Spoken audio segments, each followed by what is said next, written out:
Merci d'être avec nous. Vous voulez savoir, alors parlons vrai ce matin avec Aurore Bergé, qui est ministre en charge de la lutte, entre autres, contre les discriminations, très important. Et d'ailleurs, je reviendrai sur les discriminations, sur la situation actuelle.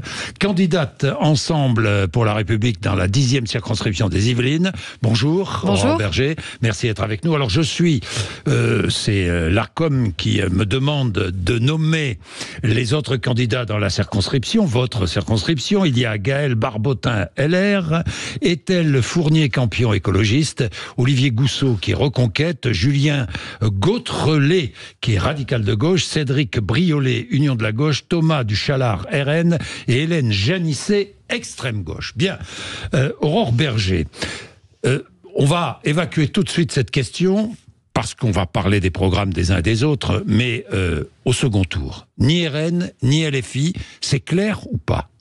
C'est une décision en vérité qu'on va prendre au soir du premier tour, parce qu'à chaque fois on nous pose d'abord la question du second tour alors que les Français n'ont même pas encore voté. Moi je ne sais pas quelle sera la configuration. Ce que je sais, c'est que moi évidemment jamais je ne voterai ou je n'appellerai à voter pour le Rassemblement National, c'est très clair, c'est même la racine de mon engagement, elle est née là.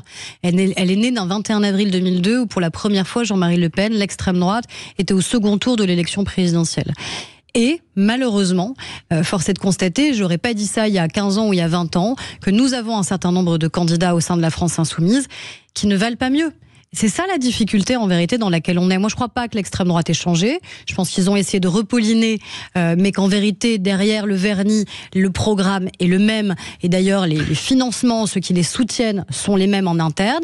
Ce qui a profondément changé, c'est l'arrivée de la France insoumise avec des candidats qui tiennent des propos, qui sont des propos pour moi antisémites et qui ne peuvent en aucun cas appartenir à l'arc républicain. Donc vous pourriez voter pour un candidat de gauche du nouveau Front Populaire, à condition que ce ne soit pas un candidat LFI. Moi, je regarderai au soir du premier tour. Moi, j'espère surtout, évidemment, dans ma propre circonscription, être qualifié au second tour et pouvoir l'emporter au second tour, parce que j'ai pas envie que les Français aient uniquement le choix entre LFI. Vous restez ? Moi, je suis dans une configuration où derrière, le seul choix qu'il y aurait, ce serait soit l'extrême droite avec le Rassemblement National, soit l'extrême gauche avec la France Insoumise. Donc moi, de toute façon, je réponds pas à cette question parce que j'espère bien être en tête du premier tour et pouvoir l'emporter. Et moi, j'ai pas envie que les Français soient réduits à cette espèce de tenaille identitaire entre extrême droite et extrême gauche. Je crois qu'il y a d'autres choix. J'aurais préféré en vérité que la gauche fasse un autre choix. La gauche n'était pas condamnée, n'était pas obligée à s'associer à une alliance qui est pour moi déshonorante, qui est une alliance avec la France Insoumise, qui va même maintenant jusqu'à la caricature avec le NPA de Philippe Poutou, dans une alliance qui ne veut pas dire grand-chose. Quand vous avez à la fois Aurélien Rousseau, qui a été ministre avec moi, et qui a été celui qui a porté la réforme des retraites, qui aujourd'hui propose de l'abroger parce qu'il a basculé au sein du nouveau Front Populaire. Vous avez François Hollande, qui a été largement combattu par Jean-Luc Mélenchon ou Philippe Poutou. Vous voyez bien que tout ça ne veut pas dire grand-chose idéologiquement, si ce n'est un petit accord électoral pour essayer de se protéger les uns les autres. Donc, ni RN ni LFI, pour l'instant, la ligne de conduite n'est pas définie, elle sera définie dimanche soir. Au soir du premier tour, évidemment. Mais c'est ce que dit, par exemple, le président du Sénat, et il n'est pas le seul à le dire. D'autres le disent. Marine Tondelier a écrit à Stéphane Séjourné, à Édouard Philippe, à François Bayrou, à Hervé Marseille, le patron des sénateurs centristes. Elle rappelle la France pourrait être gouvernée par un parti d'extrême droite. Elle réclame la fin du renvoi dos à dos du NFP et du RN.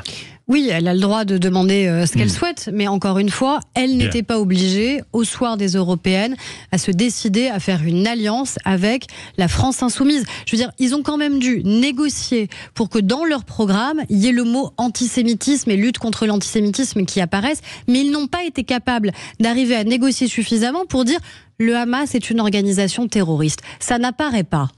Je suis désolée, est-ce que vraiment on peut, pour un accord électoral, faire ce type de compromission ? Je pense que c'est inacceptable. De la même manière qu'évidemment, le RN montre aussi son vrai visage quand ils investissent des candidats qui ont tenu des propos clairement antisémites et ils font semblant de le découvrir au dernier moment.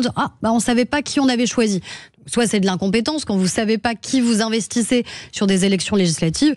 Soit vous le saviez et vous espériez surtout que ça se voit pas trop. Aurore Bergé, en cas de cohabitation, le titre de chef des armées du président est honorifique. Marine Le Pen a fait cette déclaration qui m'a un peu interpellé. Oui, parce que c'est une déclaration qui est grave. Le chef des armées dans notre Constitution, c'est le président de la République. Ça n'est en rien honorifique. C'est lui qui pilote en vérité nos forces armées, l'engagement de nos forces armées dans des opérations extérieures par exemple.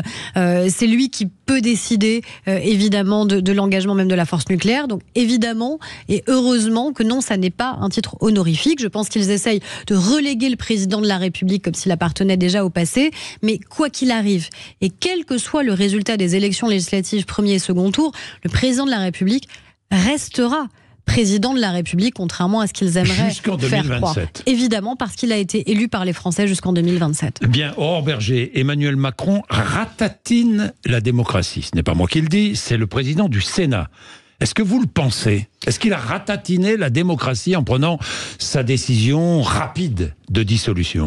C'est un peu contradictoire de dire ça, alors que l'essence même de la démocratie, c'est quand même le vote. Et c'est quand même le fait que les Français s'expriment et choisissent par qui ils souhaitent être gouvernés demain.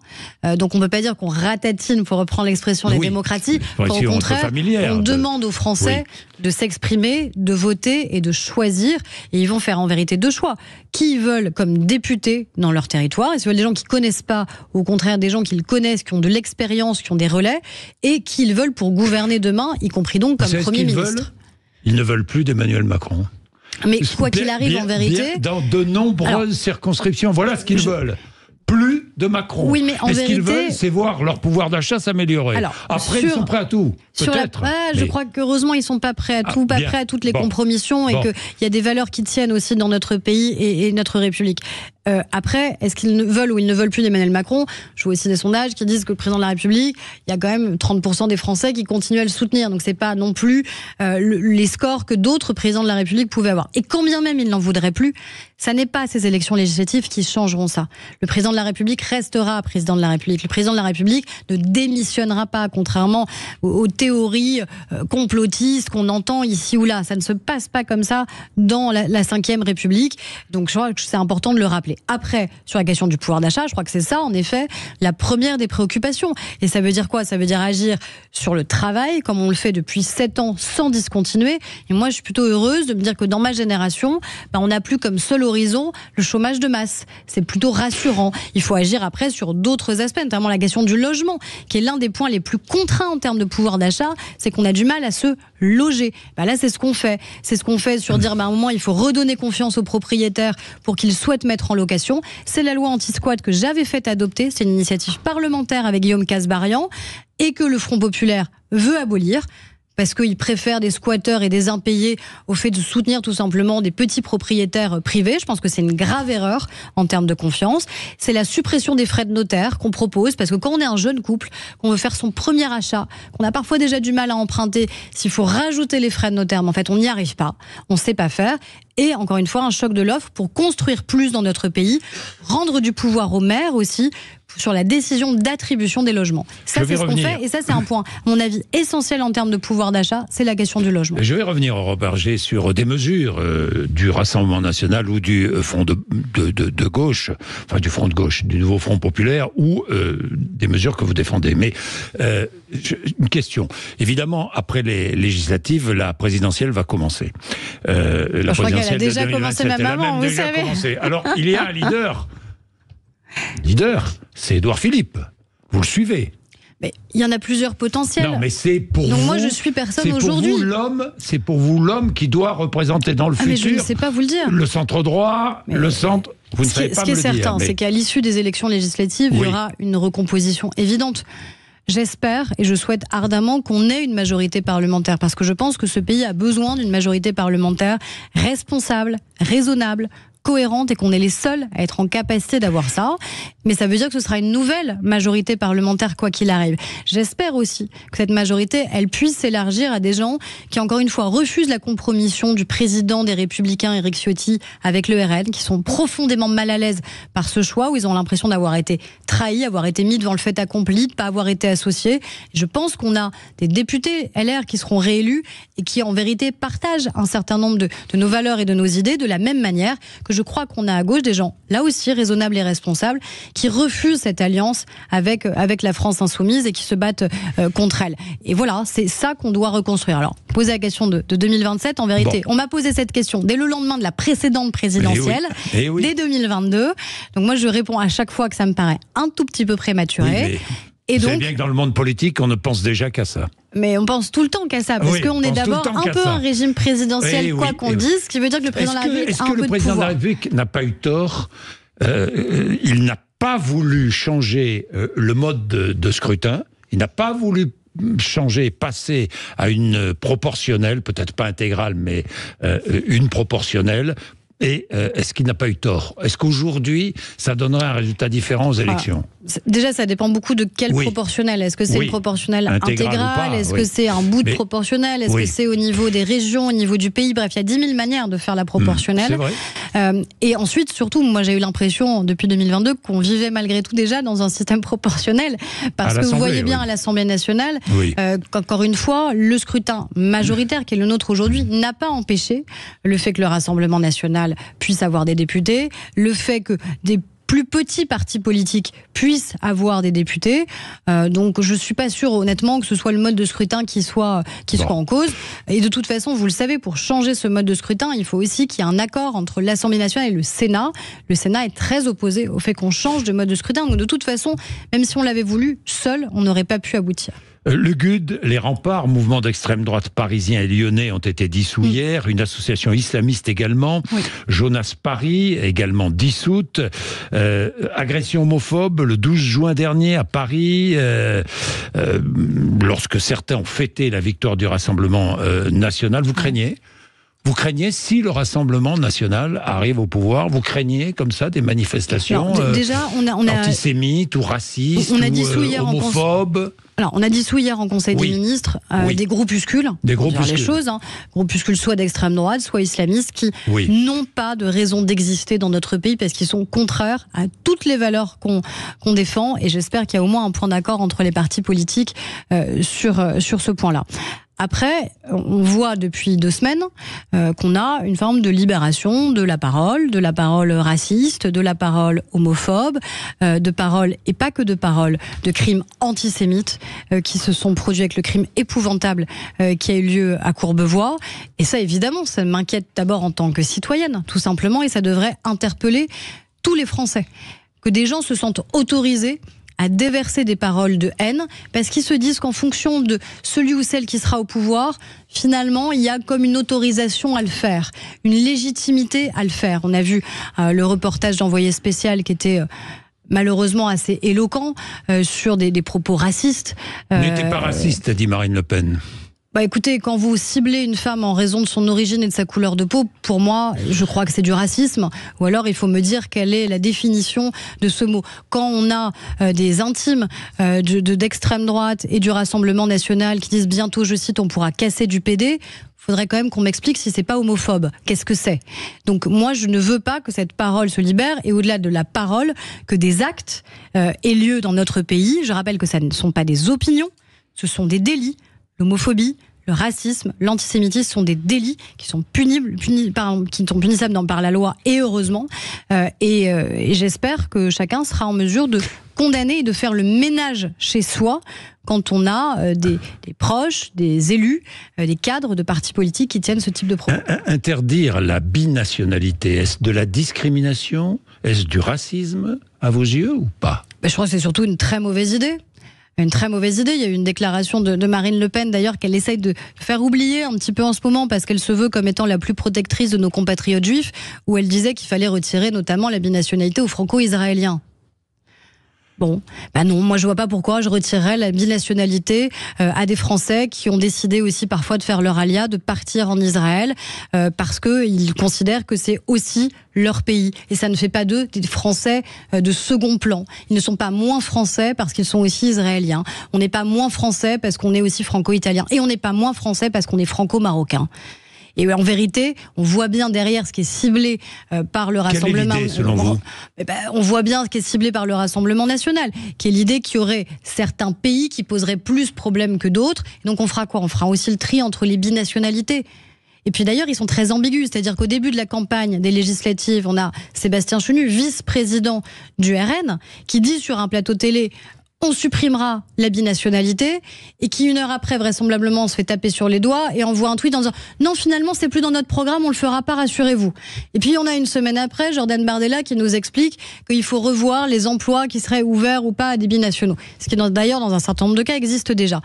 Donc c'est aussi ça qui pose problème. C'est au-delà des valeurs qui sont défendues, c'est ce zigzag permanent depuis 3 semaines du Rassemblement national qui change de pied en permanence sur ses propositions, sur la question de la binationalité, comme sur la réforme des retraites qu'il fallait abroger, puis maintenant c'est 66 ans pour ceux qui ont commencé à 24 ans, sur la question de la suppression des impôts pour les moins de 30 ans, sur la baisse de la TVA. En réalité, on ne sait plus aujourd'hui quel est le réel programme du Rassemblement national. Emmanuel Macron employait les mots guerre civile. Est-ce que vous auriez employé ces mêmes mots, franchement ?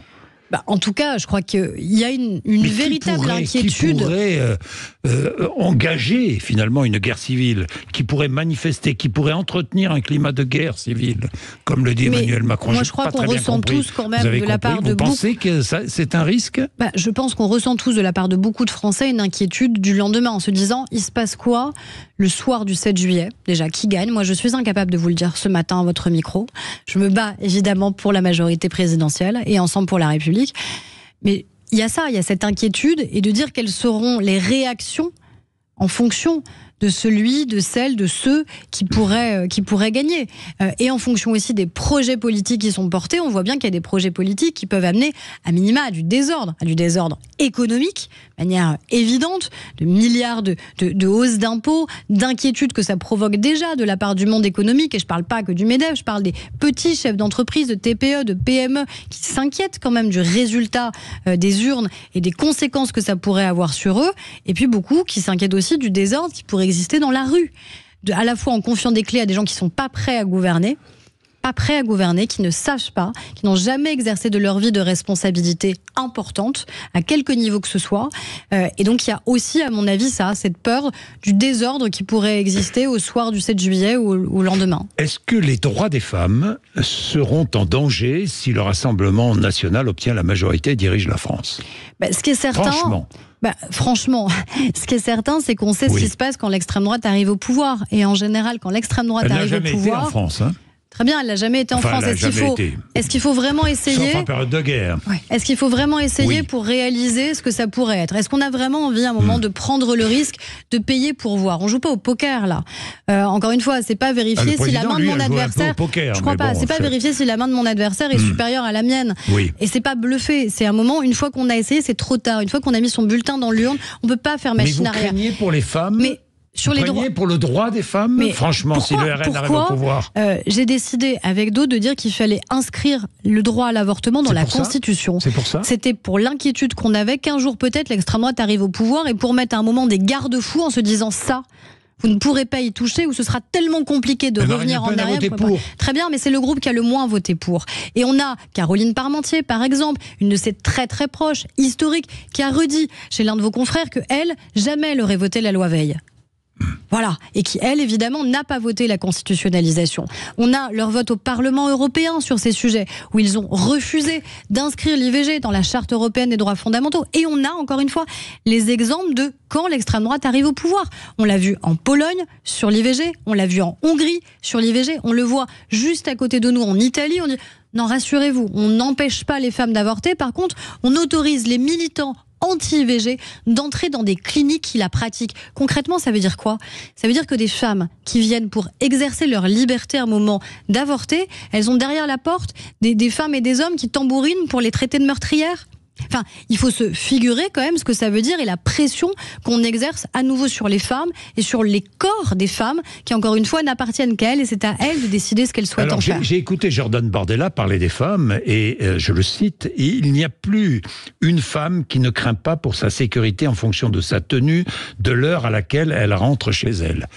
Vous ne pouvez être que d'accord avec cela, non ? On peut quand même espérer que ce soit un peu excessif.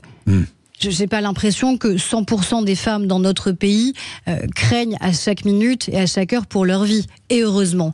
Par contre, ce que je sais, c'est que malheureusement dans notre pays, on a encore énormément de violences qui s'abattent sur les femmes. Et où est-ce que ces violences s'abattent le plus ? Dans un cadre qui est intime. Parce que les violences conjugales, les violences intrafamiliales, les violences sexuelles. Dans 9 cas sur 10, quand une femme subit une violence sexuelle, un viol, une agression sexuelle, elle connaît son agresseur.